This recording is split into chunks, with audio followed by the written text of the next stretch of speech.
बचपन से हमारी सबकी ये प्रोग्रामिंग करी गई है, बचपन से ही, कंपटीशन की और कंपैरिजन की। स्कूल में कंपटीशन, घर में कंपटीशन, भाई बहन का आपस में कंपटीशन। वो बहुत अच्छा है पढ़ाई में, तू बिल्कुल बेकार है। वो कितना अच्छा खेलता है, तू क्यों नहीं खेल पाता। वो कितना अच्छा दिखता है, तू इतनी अच्छी क्यों नहीं दिखती। कंपटीशन एंड कंपैरिजंस, इससे हुआ क्या, हमारे माइंड की प्रोग्रामिंग हो गई। हम चाह करके भी इस दुनिया को बिना किसी कंपटीशन के, बिना अपने आप को किसी और से कंपेयर किए देख ही नहीं सकते। या तो हम किसी को अपने से कंपेयर करेंगे, उसको अपने से ऊपर बिठा देंगे, या उसको अपने से नीचे गिरा देंगे। इस प्रोग्रामिंग को अगर तोड़ना है तो एक सवाल को बीच में लगाना ही होगा। उसके बिना ये प्रोग्रामिंग नहीं टूट सकती। आप ऑटो पायलट पे चलते ही चले जाओगे, फंसते ही चले जाओगे, आपको समझ ही नहीं आएगा कि मेरी प्रॉब्लम्स की जड़ क्या है। आपके पास में एक छोटी गाड़ी है, आपने देखा कि आपका जो पड़ोसी है उसके पास में भी छोटी गाड़ी थी, अब वो एक बड़ी गाड़ी ले आया। आपके पास में सेंट्रो है, वो होंडा सिटी ले आया। आपका बहुत खास दोस्त है, वो भी इंजीनियर है, आप भी इंजीनियर हो, दोनों एक तरह का काम करते हैं। अब जब भी आप उसकी गाड़ी को देखोगे तो क्या होगा, कंपैरिजन आएगा कि उसके पास में ये है, मेरे पास में ये नहीं है। तो आपके अंदर एक डिजायर उठेगा उस लेवल पे, बल्कि डिजायर नहीं, सबसे पहले एक विश उठेगी कि काश मेरे पास भी एक ऐसी बड़ी गाड़ी है।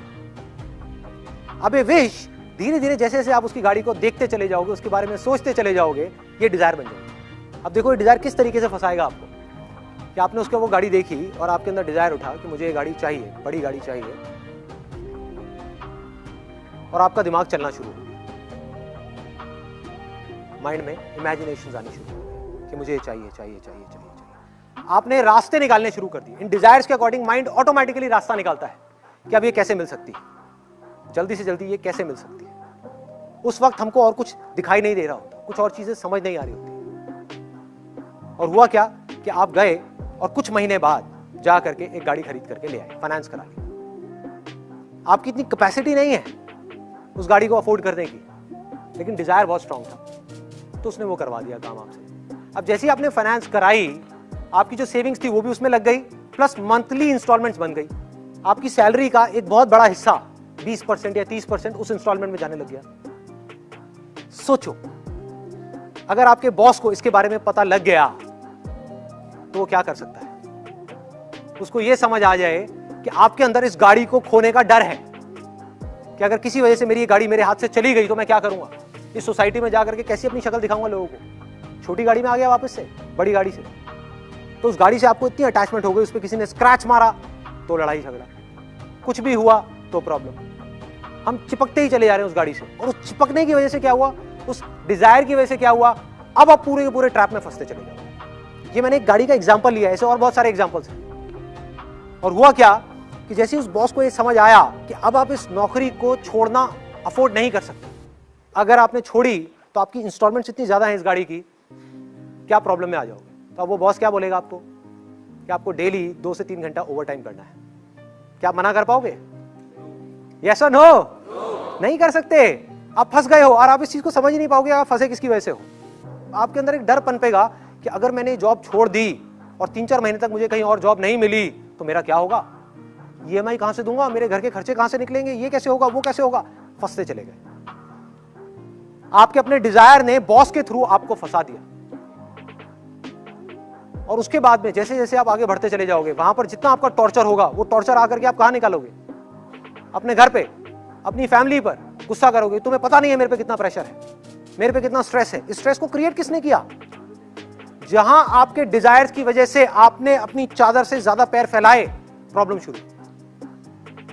अब सोचो इसमें करना क्या है, इस सिचुएशन से कैसे निकल सकते हैं। कि जिस वक्त हमारे अंदर ये डिजायर उठे कि मुझे भी ये बड़ी गाड़ी चाहिए या कुछ भी चाहिए, तो अपने आप से रुक करके पूछना है, क्या सच में मुझे चाहिए, या सिर्फ कंपैरिजन की वजह से, कंपटीशन की वजह से मैं अननेसेसरी अपने ऊपर एक प्रेशर क्रिएट कर रहा हूं। Do I really need it? जहां आपने सवाल पूछा, आप इस पूरी की पूरी प्रॉब्लम से 1 सेकंड में बाहर आ गए।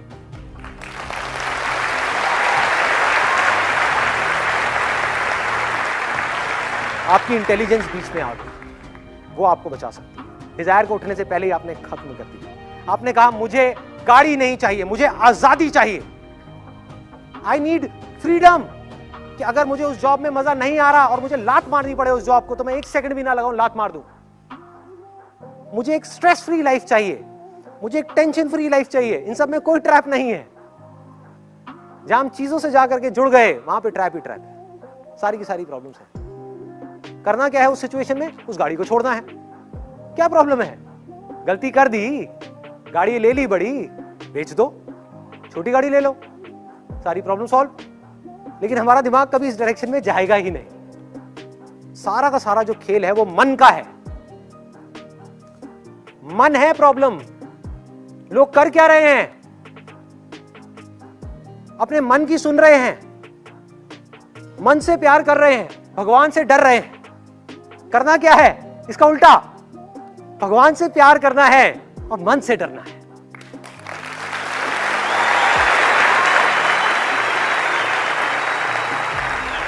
ये मन है जो हमको फंसा रहा है। ध्यान से पकड़ो। बीमार हो गए, ये मत सोचो कि बीमार हो गए और जाकर के भगवान के सामने बैठना है। ये सोचो कि मैं बीमार क्यों हुआ। क्योंकि जब मैं किसी शादी में गया या जब जाता था कहीं पर भी, तो इतना सारा खाना देख करके मुझसे रहा नहीं जाता था। मेरा मन करता था कि मैं सब कुछ खा लूं। तो हमने क्या किया? अपने पेट की भूख को मिटाने की बजाय अपने मन की भूख को मिटाने की कोशिश करी, जिसकी भूख कभी मिट ही नहीं सकती।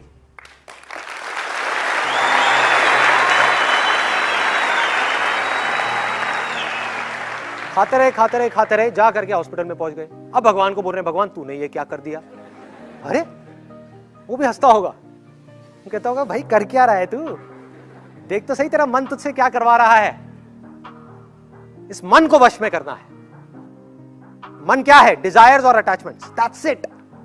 आप खुद एक चीज से या एक सिचुएशन से या एक इंसान से अटैच हो जाते हो, जहां आप उसके साथ में चिपक गए तो क्या होगा? उसका सुख दुख आपका सुख दुख बन गया। वो मिला तो खुश, नहीं मिला तो परेशान। किसने कहा है चिपकने के लिए? फॉर एग्जाम्पल, अगर आपको उठा करके आपकी गाड़ी की वजह से आपके बॉस ने एक पिंजरे में डाल दिया, पिंजरा ही हो गया ना, कि ना आप उस जॉब में मजा आ रहा है आपको, ना उसको छोड़ सकते हो ना कर सकते हो। बेमन के किसी काम को करोगे तो क्या तरक्की करोगे उसमें? कहां आगे बढ़ोगे? काम का असर किस पे आएगा? रिलेशनशिप्स पे आएगा। सब कुछ जुड़ा हुआ है और हम फंसते ही चले जाएंगे। हमें बनने के डिजायर्स पैदा कर रहे हैं कि मुझे कुछ बनना है, जो भी मैं आज हूं उससे बेटर बनना है। मैं एक पेंटर हूं तो मुझे एक बेटर पेंटर बनना है। मुझे और चाहिए, ये खतरनाक डिजायर है।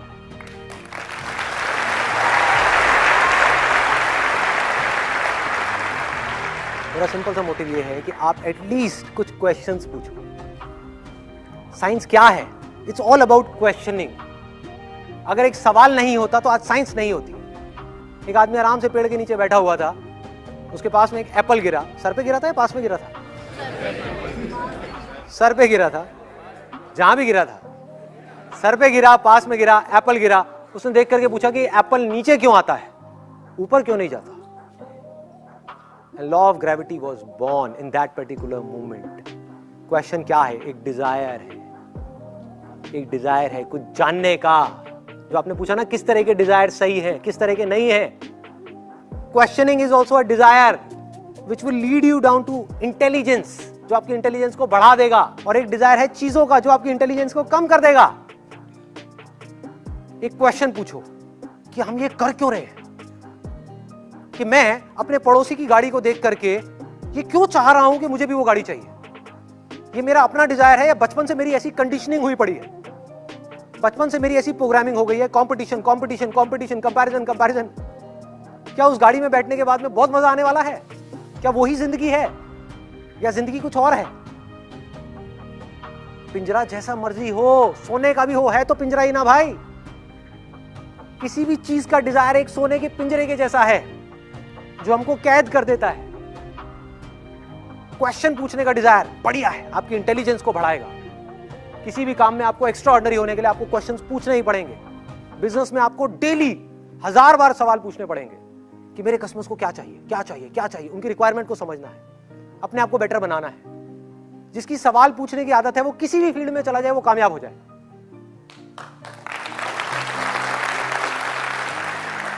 उसको कोई रोक नहीं सकता। सपोजिंगली 2 इंजीनियर्स हैं आईआईटी के अंदर, एक है जो सिर्फ रट्टा मार रहा है, एक है जो इस फंडे को समझ रहा है। जिसको फंडा समझ आ गया वो किसी भी प्रॉब्लम को सॉल्व कर सकता है। लेकिन जिसने रट्टा मारा वो सिर्फ एक ही प्रॉब्लम को सॉल्व कर सकता है। जिसने रट्टा मारा उसका दिमाग ऐसे है, घोड़े की तरह। जिसने बेसिक्स को समझ लिया वो कुछ भी कर सकता है। अब बेसिक्स को वही समझ सकता है जो क्वेश्चंस पूछ सकता है, सही तरह के क्वेश्चन, सही जगह पर पूछते चले जाना है, पूछते चले जाना है, पूछते चले जाना है, उससे माइंड शार्प होता चला जाए।